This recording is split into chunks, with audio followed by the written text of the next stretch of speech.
కూటమి ప్రభుత్వంపై YCP MLC Parvathireddy Chandrasekhar Reddy తీవ్ర స్థాయిలో మండిపడ్డారు. మహిళలను కించపరిచేలా వ్యవహరిస్తున్నారంటూ ఏబిఎన్ రాధాకృష్ణపై వేదాయపాలెం పోలీస్ స్టేషన్లో ఫిర్యాదు చేశారు. రాజకీయాల కోసం మహిళల గౌరవాన్ని పణంగా పెట్టడం దుర్మార్గమని ఆయన ధ్వజమెత్తారు.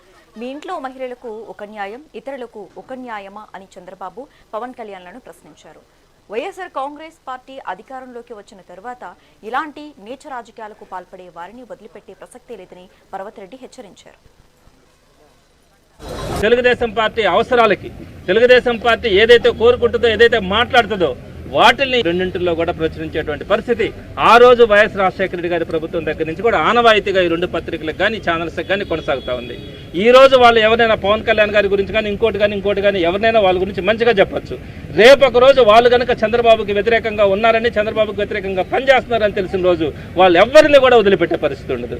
కాబట్టి ఈ రెండు బతుకులు కూడా కేవలం చంద్రబాబు నాయుడు గారి కళల్లో ఆనందం కోసం చంద్రబాబు నాయుడు గారిని ముఖ్యమంత్రిగా పెట్టి వీళ్ళు ఇష్టాను రాజ్యం ఈ రాష్ట్రం మీద పడి ఆంబోతుల్లాగా ఈ రాష్ట్రాన్ని అడ్డాగా చేసుకుని బతకడానికి మాత్రమే ఈ రెండు మొదటి నుంచి కూడా పనిచేస్తూ ఉన్నాయన్నది ఈ సమాజంలో ఉండే ప్రతి ఒక్కరికి కూడా తెలిసిన విషయమే. మొన్నటి రోజున వారు మాట్లాడినటువంటి మాట సుమారుగా 50% మంది ప్రతి ఇంటిలో కూడా సగటున ఇద్దరిలో ఒకరు వైఎస్ఆర్సీపీ సానుభూతి పరులు కానీ, పార్టీ కార్యకర్తలు కానీ, నాయకులు ఉన్నారు.